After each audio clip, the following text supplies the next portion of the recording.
शुक्र तेरा तूने थामा हाथ मेरा अपनी सेवा में लगाया। करूं शुक्रिया मैं गुरु जी।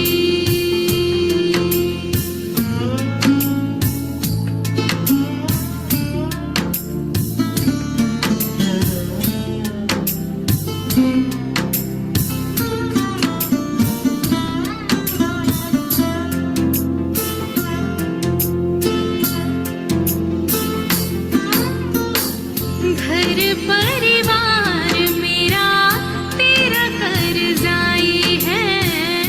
हर हाल में तूने ही प्रीत निभाई है।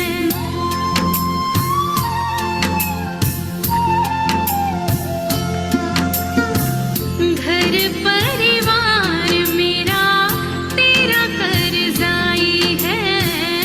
हर हाल में तूने ही प्रीत निभाई है। सतगुरु शुक्र तेरा जब तूने हमको घेरा साथ तूने ही निभाया। करूं शुक्रिया मैं गुरु जी।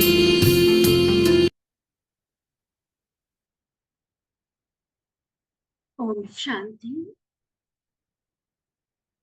परम पिता, परम शिक्षक, परम सदगुरु के रूप में शिव बाबा का हमसे मिलना, हमारी पालना करना, हर रोज मीठी मीठी शिक्षाओं से हमें सजाना और वरदानों से, अपनी सर्वशक्तियों और श्रीमत से हमें सदगति के अधिकारी बनाना, न सिर्फ हमारी सदगति करना लेकिन हमारे द्वारा सारे संसार का उद्धार करना।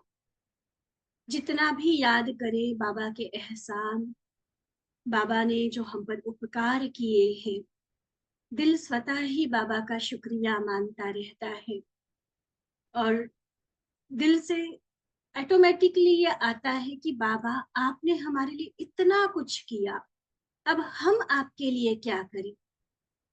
ना बाबा को हम कपड़े दे सकते, ना ज्वेलरी दे सकते, ना कोई मकान बनाकर देने की बात है, क्योंकि वो स्वयं अभोक्ता है। वो कुछ भी हमसे लेता नहीं है, वो सदा देने वाला है। लेकिन फिर भी जब हम बाबा के प्यार के रिटर्न की बात करते हैं, बाबा के एहसानों का बदला चुकाने की बात करते हैं, तो बाबा सिर्फ एक ही आश हम बच्चों के प्रति रखते हैं कि जैसे बाबा से हमने इतना सुख प्राप्त किया, सत्य ज्ञान के आधार पर जीवन को कितना श्रेष्ठ बनाया, तो ऐसे ही अभी तक जो आत्माएं इस अधिकार से वंचित हैं, उन आत्माओं की हम सेवा कर सके। और देखा जाता है कि ये रिटर्न भी हर कोई नहीं दे सकता है बाबा। भले ही हम कहते हैं कि ईश्वरीय पढ़ाई में ज्ञान, योग, धारणा और सेवा ये चारों सब्जेक्ट्स हैं, फिर भी सेवा के फील्ड में हर एक आत्मा नंबरवार है। और उसमें भी अगर हम बात करें बाबा का ज्ञान सुनाने की सेवा, तो उसमें और कम हो जाती है परसेंटेज। तो ऐसी आत्माएं जो विशेष रूप में बाबा का ज्ञान देकर आत्माओं का कल्याण करने के निमित्त बनी हुई है। सेंटर्स पर तो टीचर्स बहनें होती हैं, लेकिन जहाँ जगह जगह पर पाठशालाएं चलती है, चाहे शहर में चलती है, गांव में अलग अलग स्थानों पर जाकर पाठशालाएं चलाई जाती है, तो उन पाठशाला में जो निमित्त बने हुए होते हैं, जो बाबा की मुरली सुनाने के अधिकारी, जिनको बहनें निमित्त बनाती हैं, ऐसी विशेष पाठशालाओं के निमित्त बच्चे आज बाबा के सामने हैं। अब पाठशाला के निमित्त अर्थात दो तरह से हम कह सकते हैं।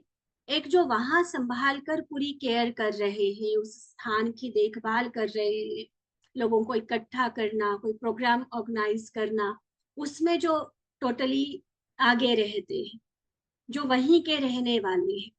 एक तो वो भी है पाठशाला के निमित्त, और एक बड़े सेंटर से जो उन स्थानों पर जाकर क्लासेस कराते हैं। चाहे सप्ताह में 1 बार जाए, चाहे 2 बार जाए, तो उस जगह पर जाकर जो क्लासेस कराने वाले होते हैं, तो वो भी विशेष रूप से बाबा के तरफ से निमित्त आत्माएं हैं। दीदियों ने एक विश्वास रख के उनकी योग्यताओं को देखकर उन सेवाओं को उनको सौंपा है। तो इसलिए बाबा का या जिन्होंने भी निमित्त हमें बनाया, उनका भी शुक्रिया बनता है। और उस शुक्रिया के साथ साथ अब जो जिम्मेवारी हमें दी गई है, उस जिम्मेवारी को भी बहुत सिंसियरली, बहुत ही अच्छे तरीके से निभाना, ये भी जरूरी हो जाता है। आज की मुरली में बाबा ने ऐसी सेवाधारी, विशेष सेवाधारी बच्चों को सामने देखते हुए उनका स्वमान बहुत ऊंचा उठाया है। और उसमें भी जब देखा जाता है कि ऐसे निमित्त आत्माओं में भी माताओं की संख्या ज्यादा रहती है, तो विशेष ऐसी मातृशक्ति की महिमा भी बाबा ने आज की मुरली में की है। स्वमान को ऊंचा उठाने के साथ साथ अब इस जिम्मेवारी को कैसे हम अच्छे तरीके से निभा सकते हैं, इसमें सफलता पाने के लिए क्या बातें ध्यान पे रखना आवश्यक है, उन पर भी बाबा ने प्रकाश डाला है। तो चले बाबा के सामने अपने आप को हम उपस्थित अनुभव करेंगे। बिल्कुल मेरे सामने है बाबा, बाबा के बहुत नजदीक में बैठी हूँ। और बाबा का एक एक महावाक्य स्पेशली मेरे प्रति है। खास बाबा आज मेरे लिए मेरे सामने आए, तो एक एक महावाक्य को उतने ही ध्यान से, प्रेम से, एकाग्रता से हम सुनते जाएंगे।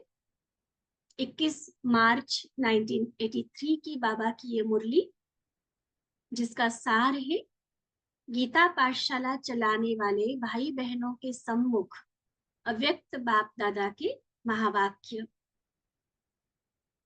आज परम आत्मा अपने महान आत्माओं से मिलने आए हैं।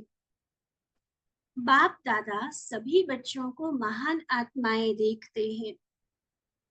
दुनिया वाले जिन आत्माओं को महात्मा कहते, ऐसे महात्माएं भी आप महान आत्माओं के आगे क्या दिखाई देंगे।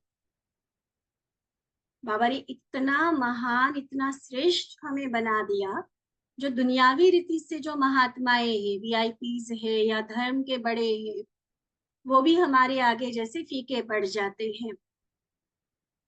तो बाबा कहते इतने जो महान बने हूं, सबसे बड़े से बड़ी महानता जिस आधार पर महान बने, उसको जानते हो क्यों हैं हम इतने महान।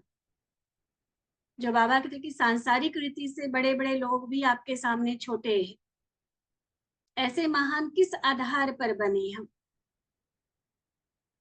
बाबा कहते जिन आत्माओं को, विशेष माताओं को हर बात में अयोग्य बना दिया है, संसार की अगर बात करें, दुनिया की बात करें, ऐसी अयोग्य आत्माओं को किसी काम का नहीं समझा जाता, बस चूल्हा चौका संभालो,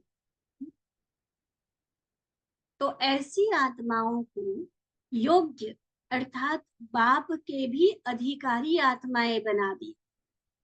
भगवान पर जिनका अधिकार है,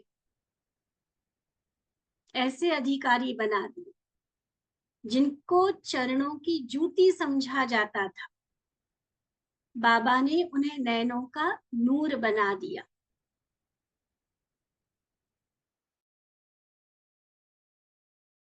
इतना नशा होना चाहिए। देखो कहाँ तो चरणों की जूती धूल के बराबर भी खुद को नहीं समझते थे, कितना डिग्रेड किया हुआ था माताओं को।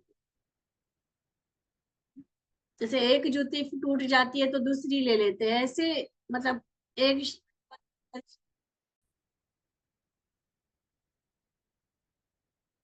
तो समझ सकते हैं ना हम सभी कि क्या थे, क्या वैल्यू थी हमारी, कौड़ी तुल्य भी नहीं थे। और बाबा ने नैनों का नूर बना दिया। इतना महान, इतना विशेष बाबा की नजरों में हम है। जैसे कहावत है, नूर नहीं तो जहान नहीं। ऐसे ही बाप दादा भी दुनिया को दिखा रहे हैं कि भारत माता शक्ति अवतार नहीं तो भारत का उद्धार नहीं। ऐसे वंदे मातरम करके मातृशक्ति को, नारी शक्ति को बाबा ने आगे किया। भारत माता शक्ति अवतार अगर नहीं तो भारत का उद्धार नहीं।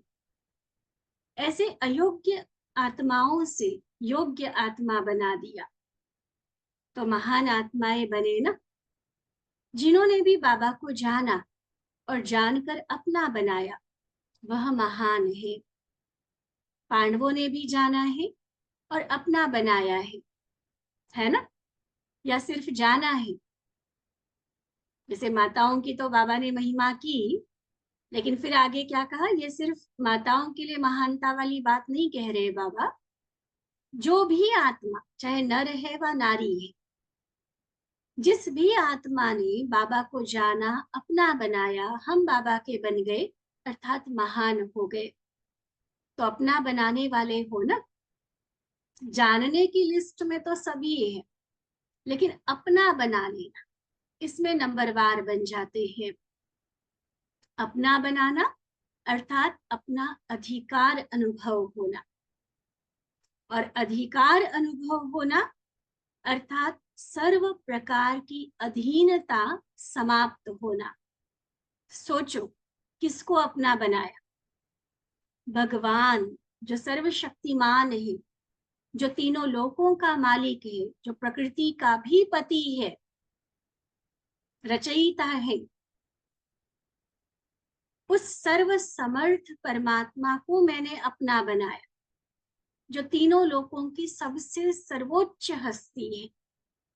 अगर वो मेरा है तो क्या मैं कभी भी किसी व्यक्ति के, किसी परिस्थिति के, प्रकृति के किसी प्रभाव के, या इवन अपने किसी पुराने संस्कार के अधीन हो ही नहीं सकती? क्योंकि अधिकारी और अधीन होना, ये दोनों एक दूसरे के विपरीत है। भगवान को जिन्होंने अपना बनाया, उस पर अधिकार हो गया हमारा, तो सर्व प्रकार की अधीनता, परवश होना, मजबूरी वाली जो बात हम कहते हैं ना, चाहते नहीं थे हो गया, हम तो ये चाहते, वो करने नहीं देते, हर तरह की अधीनता, मजबूरी खत्म। क्योंकि अधीनता भी अनेक प्रकार की है। एक है स्व की, स्व प्रति अधीनता, अपने ही किसी संस्कार के वश हम चल रहे होते हैं। सुबह उठना है, आंख नहीं खुलती, ये धारणा करनी है, कमजोर पड़ जाते हैं, तो ये स्वयं की, स्वयं के प्रति अधीनता।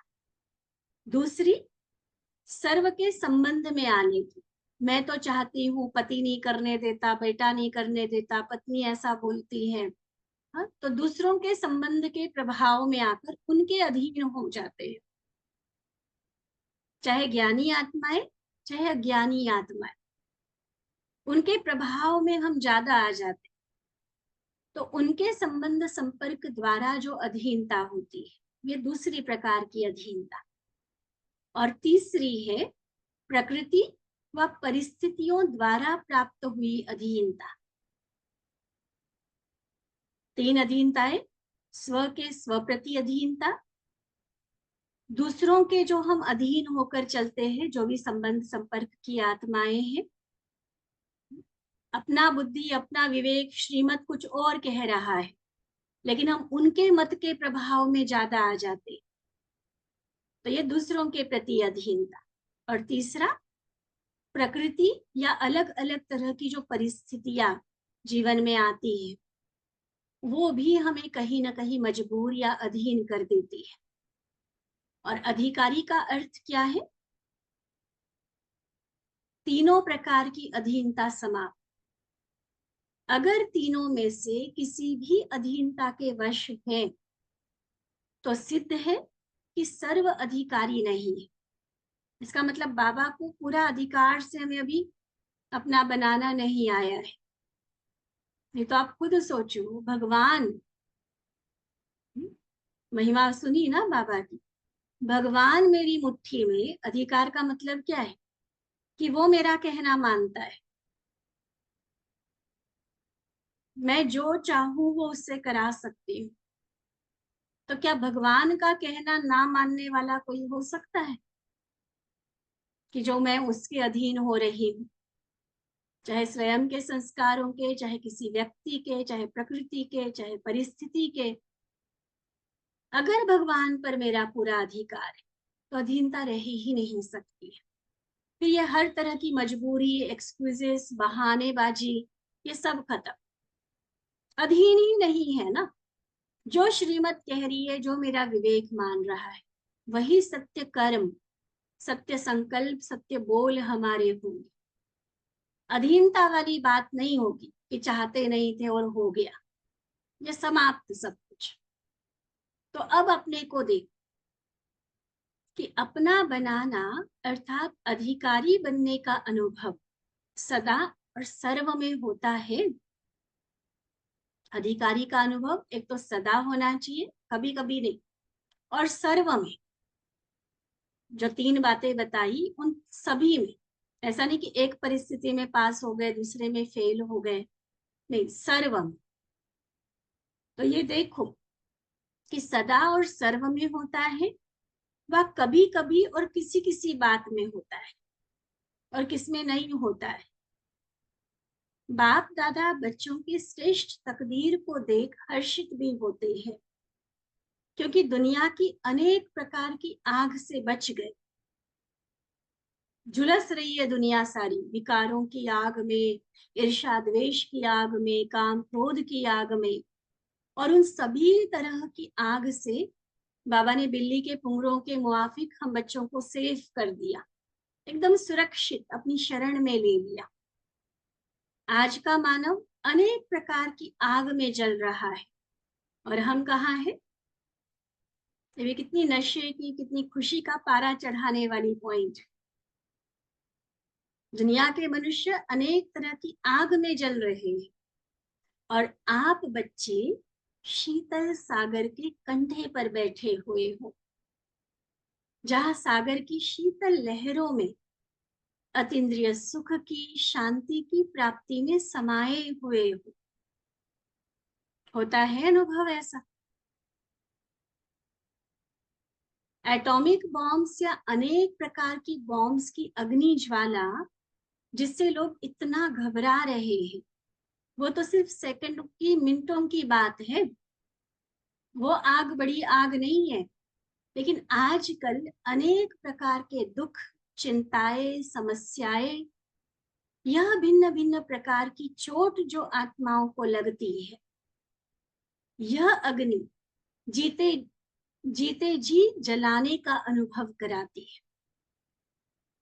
देखो, मरे हुए को जलाओ ना, उसको कोई दुख नहीं होना है, लेकिन जिंदा व्यक्ति को अगर थोड़ा सा तवे पर भी, गरम पतीले को भी हाथ लग जाए तो पता चलता है ना।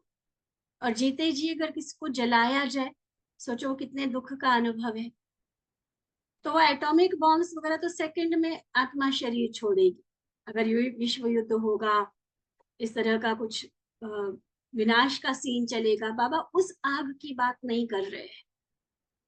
बाबा बात करे उस आग की जो संस्कारों के टकराव के कारण हो रही है। तरह तरह के विघ्न है, समस्याएं है, प्रॉब्लम्स है, दुख है, चिंताएं हैं, और उस आग में हर आत्मा जैसे झुलसती जा रही है, जल रही है। न जिंदा है, न मरे हुए हैं, न छोड़ सकते हैं, न बना सकते हैं। ऐसे जीवन से निकल, सोचो, रियलाइज करो बाबा की इस बात। क्या जीवन है आत्माओं का आज का? हम भी कहीं ना कहीं उसी का हिस्सा थे, और ऐसे जीवन से निकलकर श्रेष्ठ जीवन में आ गए। इसलिए सदा सर्व के प्रति रहम आता है ना। हम सेफ हो गए, हम बाबा की शरण में आ गए, शीतल सागर के कंठे पर आ गए, लेकिन हमारे ही ईश्वरीय परिवार के, हमारे ही आत्मा भाई, वो अभी तक उस आग में हैं। तो क्या उनके प्रति रहम आता है? जब ये रहम आएगा ना, तब घर घर में सेवा केंद्र बना। इस रहम के बिना कोई सेवा में आगे नहीं बढ़ सकता है। बहुत अच्छा सेवा का लक्ष्य रखा है। पाठशाला के निमित्त बच्चों को देख रहे हैं ना बाबा, तो अपने घर को, चाहे पूरे घर को देने की बात नहीं होती है, घर का एक कमरा बस फिक्स करना होता है कि यहाँ पर ईश्वरीय ज्ञानामृत का पान करने सभी आएंगे, पाठशाला चलेगी। तो ऐसा जिन्होंने भी लक्ष्य रखा, बाबा उनकी महिमा कर रहे हैं कि बहुत अच्छा यह लक्ष्य है। अब तो गांव गांव या मोहल्ले है, लेकिन अब तो गली गली में ज्ञान स्थान हो। भक्ति में देव स्थान बनाते हैं, लेकिन यहाँ घर घर में ब्राह्मण आत्मा हो। वो भी दिन आएगा जरूर। जैसे घर घर में और कुछ नहीं, लेकिन देवताओं के चित्र जरूर होते हैं, छोटा सा सही पूजा घर जरूर बनाया होता है। तो ऐसे घर घर में चैतन्य ब्राह्मण आत्मा हो, गली गली में ज्ञान स्थान हो, तब हर गली में प्रत्यक्षता का झंडा लहराएंगे। सुना बाबा का विजन क्या है? गली गली में पाठशाला, घर घर में ब्राह्मण।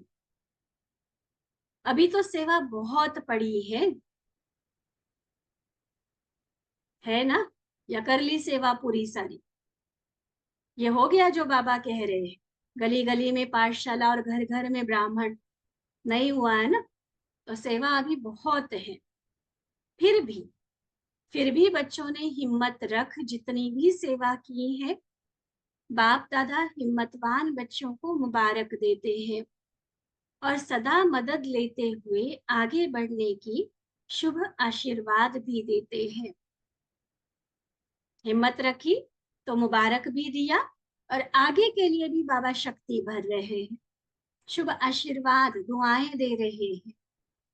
और फिर जब घर घर में दीपक जगाकर दीपावली मनाकर आएंगे ना, तो इनाम भी देंगे। बाप दादा को यह देखकर खुशी है कि महान आत्माओं को भी चैलेंज करने वाले, पवित्र प्रवृत्ति का सबूत दिखाने वाले, हद के घर को बाबा का सेवा का स्थान बनाने वाले सपूत बच्चों का प्रत्यक्ष पार्ट बजा रहे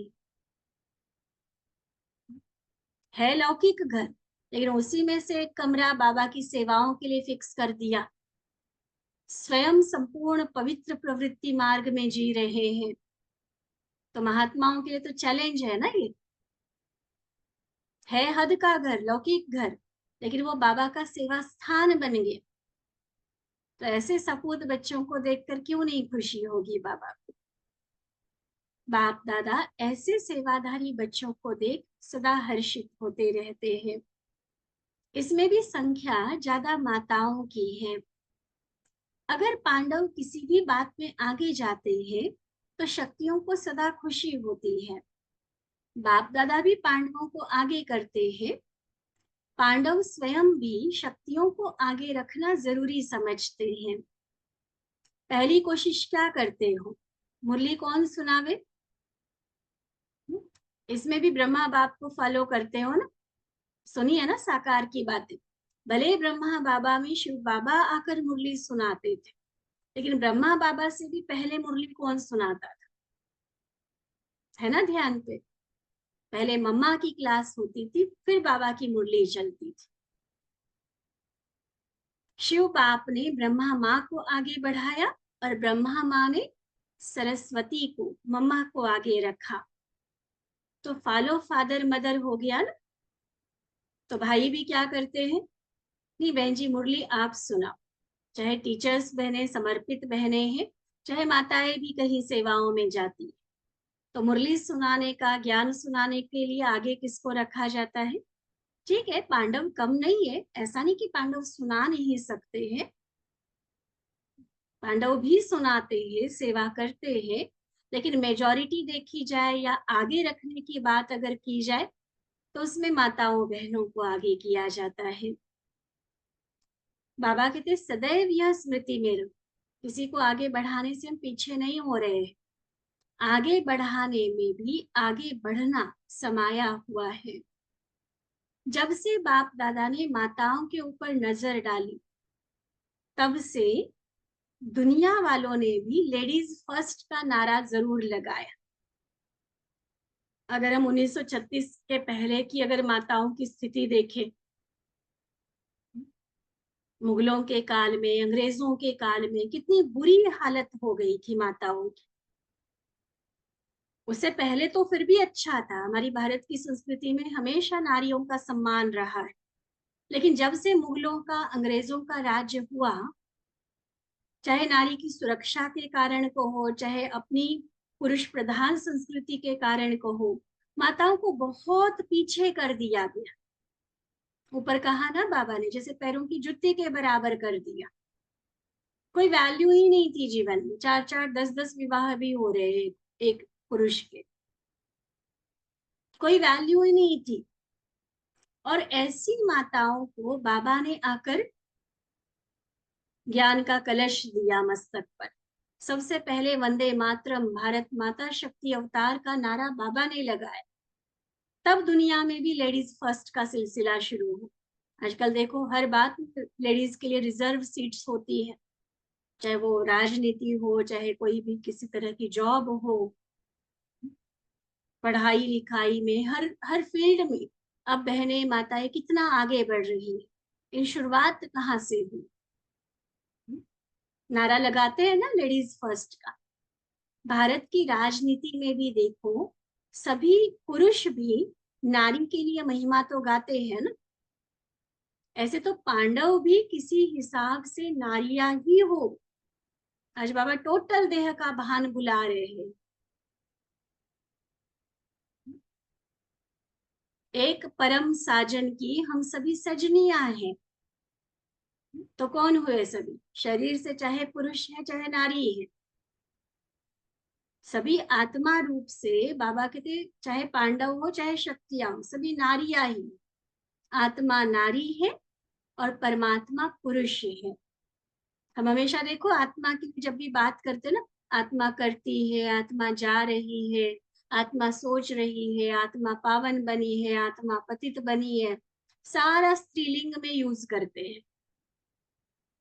तो आत्मा नारी है और परमात्मा पुरुष है। संत मीराबाई की कहानी याद आती है। वो तो भगवान माना श्री कृष्ण को मानती थी। तो कहते कि जब वो अपना राजपाट आदि सब छोड़कर जब संत बन गई, तो वो वृंदावन में गई और उसने वहां सुना कि कोई बहुत बड़े पहुंचे हुए कृष्ण भक्त महात्मा है। तो उसको लगा कि जो इतने मतलब पूरा जीवन जिन्होंने कृष्ण भक्ति में लगाया, मैं क्यों ना जाकर उनके दर्शन करूं। वो थे सन्यासी। उनका व्रत था किसी नारी का मुख नहीं देखना। तो जब उनको पता चला कि मीराबाई उनसे मिलने पहुंची है, तो उन्होंने मना कर दिया मिलने से कि मैं किसी नारी का दर्शन, नारी का मुख नहीं देख सकता। तो तब जो मीराबाई का जवाब था ना, उसने कहा कि इस संसार में नर तो सिर्फ एक ही है और वो भगवान है। ये कौन है जो कह रहा है कि मुझे नारी का मुख नहीं देखना? तो इसका मतलब उसने समझा ही नहीं है कि परमात्मा क्या चीज है। अब सोचो, कलयुग की एक संत आत्मा, उसको भी ये बात क्लियर है कि नर सिर्फ, पुरुष सिर्फ परमात्मा है और हम सारी उसकी सजनियां, वो भगवान हम उसकी सारी भक्तियां, वो शिव हम सारी पार्वतियां, वो राम हम सभी सीताएं। तो पुरुष सिर्फ एक परमात्मा और हम सभी हो गए शरीर के भान को टोटल भूलकर नारी। ठीक है? आत्मा कहती है, ऐसा ही बोलते हो ना, आत्मा कहता है, ऐसे कभी नहीं कहा जाता। तो कुछ भी बन जाओ, शरीर रूपी चोला चाहे जो भी हो, लेकिन नारी तो हो। परमात्मा के आगे तो आत्मा नारी है। ठीक है? क्लियर है? ये जब तक हम नहीं मानेंगे ना, हम देखते हैं भाइयों में भी देह अभिमान बहुत रहता है। जैसे बाबा की जब भी ये साजन सजनी वाला पॉइंट आएगा ना, हमारी माताएं कन्याएं तो बहुत इजीली, बहुत प्यार से उसको स्वीकार कर लेती है और अनुभव भी बहुत सुंदर सुंदर करती है। अब पुरुषपन का अहंकार उनको सजनी बनने से रोकता है और इतने सुंदर संबंध से, उस सुख की अनुभूति से वंचित कर देता है। इसलिए आज का बाबा का ये पॉइंट हमेशा याद रखना, आत्मा नारी और सिर्फ एकमात्र पुरुष है परमात्मा। परमात्मा के आगे तो आत्मा नारी है, आशिक नहीं हो गया, माशुक तो सिर्फ एक बाबा है। तो सर्व संबंध एक बाबा से निभाने वाले, ये वायदा है ना। यह तो बाप दादा बच्चों से रूरिहान कर रहे हैं। कोई बाबा मुरली चलाने, क्लास कराने नहीं आ रही है, तो प्यार भरी बातचीत है बाबा की हमारे साथ। सभी सिकिलधे बच्चे सदा एक बाप दूसरा न कोई, इसी अनुभव में सदा रहने वाले हैं। ऐसे बच्चे ही बाप समान श्रेष्ठ आत्माएं बनते हैं। अच्छा, फिर बाबा की पार्टियों से मुलाकात है। बाप दादा ने बच्चों की विशेषता के गुण तो सुना ही दिए। जो बाप दादा के समान सेवाधारी है, उन बच्चों को बाप दादा सदा कहाँ रखते हैं? कहाँ रखते? नयनों में। नयनों का नूर कहा ना बाबा ने। नयन सारे शरीर में सूक्ष्म है, और नैनों में जो नूर है वह कितना सूक्ष्म है, बिंदी है ना छोटी सी। तो बाप के नैनों में समाने वाले अर्थात अति सूक्ष्म, अति न्यारे और बाबा के प्यारे, ऐसे ही अनुभव करते हो ना। बहुत अच्छा चांस ड्रामा अनुसार मिला है। क्यों अच्छा कहते हैं? क्योंकि जितना बिजी रहेंगे उतना ही माया जीत भी हो जाएंगे। देखो, जो जो सेवाओं के निमित्त होते हैं ना, वो इस बात को समझ सकते हैं। अगर सेवा नहीं है तो सारा दिन क्या करेंगे? वही घर गृहस्थी के मोहजाल में फंसे रहेंगे, दुनियादारी की बातों में न चाहते भी वहां बंधना पड़ेगा, या तो नहीं तो फिर माया व्यर्थ में कहीं बिजी कर देगी। व्हाट्सएप चला रहे, फेसबुक देख रहे, पता नहीं टीवी की सीरियल्स देख रहे हैं, तो उन सभी फालतू बातों से, व्यर्थ नेगेटिव जंजाल से छूट जाते हैं। कब? जब सेवा में खुद को बिजी करते हैं, तो ऑटोमेटिकली माया जीत हो गए। बिजी रहने का यह अच्छा साधन मिला हुआ है। सेवा बिजी रहने का साधन है। चाहे किसी भी समय माया का विघ्न आया हुआ है, लेकिन जब सेवा वाले सामने आएंगे तो अपने को ठीक करके उनकी सेवा करेंगे। क्या भी होगा, मान लो मूड ऑफ भी है, किसी से कोई छोटी मोटी किटपिट भी हुई है, लेकिन सेवा में जाना है, तैयार होंगे ना। फिर तैयार होकर के मुरली सुनाएंगे, और सुनाते सुनाते ये थोड़ी कि खुद को नहीं सुनाते, सिर्फ दूसरों को सुना रहे, ऐसा नहीं है ना। जो भी मुरली सुनाते हैं, तो जैसे सुनाने वाला दूसरों को खुशी का पारा चढ़ा रहा है, नशा चढ़ा रहा है, प्रेरणा दे रहा है, उमंग उत्साह बढ़ा रहा है, तो खुद भी तो सुनता है ना। तो क्या होगा? चाहे कितना मूड ऑफ था, चाहे कोई बात हुई थी, चाहे कुछ भी हुआ था, खुद की भी स्थिति अच्छी हो जाती है। तो दूसरों को सुनाते सुनाते स्वयं को भी सुना लेंगे। दूसरों की सेवा करने से स्वयं को भी मदद मिल जाती है। इसलिए कभी भी ये बहाना नहीं देना कि आज मूड ऑफ है इसलिए मुरली नहीं सुनानी, आज घर में कुछ ऐसा खिटपिट हुई है, कोई खिंचातानी हुई है, इसलिए हम सेवा में नहीं जाएंगे। और ही ज्यादा जब सेवा में जितना लगे रहेंगे, वो गलत बातें, निगेटिव बातों से मन फ्री हो जाएगा, और चाहे अपनी गलती थी तो भी रियलाइजेशन हो जाएगी, दूसरे की थी तो हम इग्नोर करके चलेंगे, अपनी स्थिति को नहीं बिगाड़ेंगे। लेकिन ये कब होगा? जब सेवा में बिजी रहने की युक्ति हमें आएगी। स्वयं को भी ज्यादा मदद मिलती है ना, दूसरों की तो कहने मात्र सेवा होती है, मेन तो ये खुद की सेवा है।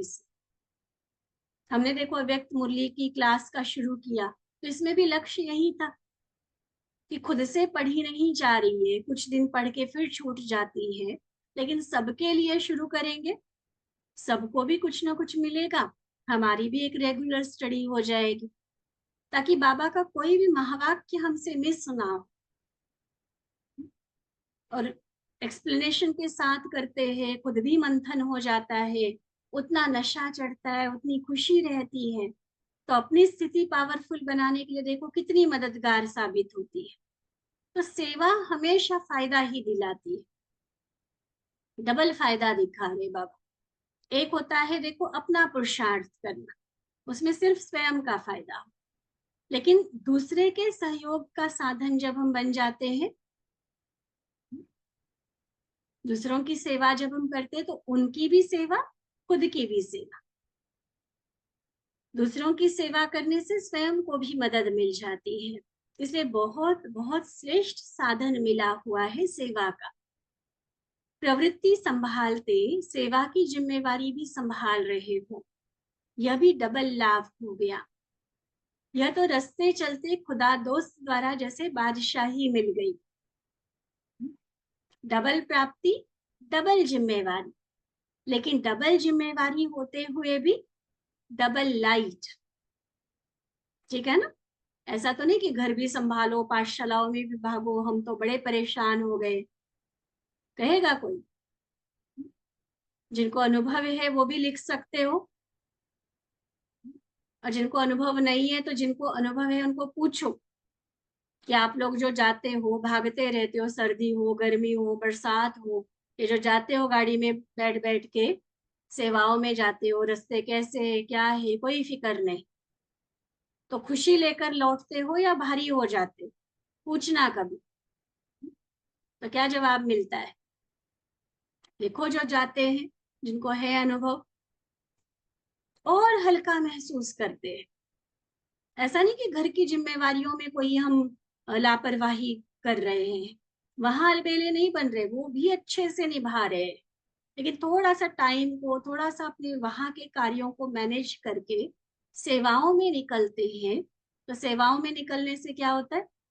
और खुशी का पारा चढ़ता है, और जिनकी सेवा करते हैं उनकी नजरों में भी देखो हम कितने महान बन जाते हैं। तो इसलिए डबल लाइट बन जाते। डबल लाइट समझने से कभी लौकिक जिम्मेवारी भी थकाएगी नहीं। ऐसे लगेगा बाबा वो भी काम हमारे साथ आकर जल्दी जल्दी पूरा करवा रहा है ताकि हम सेवा में निकल सके। यानी कि बाबा सिर्फ सेवा में मदद करता है, लौकिक में भी बाबा की मदद अनुभव होगी, वहां भी थकावट नहीं लगेगी, क्योंकि ट्रस्टी हो ना।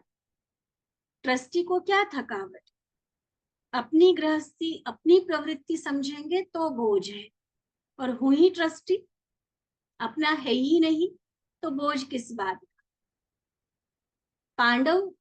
पांडवों को भी कभी लौकिक व्यवहार, लौकिक वायुमंडल में बोझ तो नहीं लगता, बिल्कुल न्यारे और प्यारे, बालक सो मालिक, ऐसा नशा रहता है। मालिकपन का नशा बेहद का है, बेहद का नशा बेहद चलेगा, और हद का नशा हद तक चलेगा। तो सदा इस बेहद के नशे को स्मृति में लाओ कि क्या क्या बाबा ने दिया है। कितनी लंबी लिस्ट है प्राप्तियों की, क्या क्या दिया बाबा ने। उस दिए हुए खजाने को सामने लाते हुए फिर अपने को देखो कि सर्व खजानों से संपन्न हुए हैं। अगर नहीं तो कौन सा खजाना कम है, और क्यों नहीं धारण हुआ है? बाबा ने देने में कमी नहीं छोड़ी है, लेकिन आज अगर मैं खुद को देखूं और मुझे अगर ये पता चलता है कि कोई खजाना, कोई शक्ति, कोई गुण की कमी है, तो वो अभी तक मेरे जीवन में क्यों नहीं धारण हो? ये फिर गहराई से खुद की चेकिंग करो, उसी प्रमाण से देखो और धारण करो। समय कौन सा है? पता है ना संगम युग का महत्व। बाबा भी श्रेष्ठ, प्राप्ति भी श्रेष्ठ, और स्वयं भी श्रेष्ठ। तो जहां श्रेष्ठता है वहां जरूर प्राप्ति ही है, प्राप्ति है ही है वहां पर। साधारणता है तो प्राप्ति भी साधारण होगी, और अगर श्रेष्ठता है तो प्राप्ति भी अति श्रेष्ठ होगी। ठीक है? अच्छा, ऐसे सदा सेवा के उमंग उत्साह में रहने वाले, सदा सर्व आत्माओं के प्रति श्रेष्ठ कल्याण की भावना रखने वाले, श्रेष्ठ हिम्मत द्वारा बाप दादा की मदद के पात्र आत्माएं, ऐसे सेवा स्थान के निमित्त बने हुए महान आत्माओं को परम आत्मा का याद, प्यार और नमस्ते। हम रूहानी बच्चों की रूहानी बाप दादा को दिल व जान, सिक व प्रेम से नमस्ते नमस्ते नमस्ते जी। अच्छा, ओम शांति।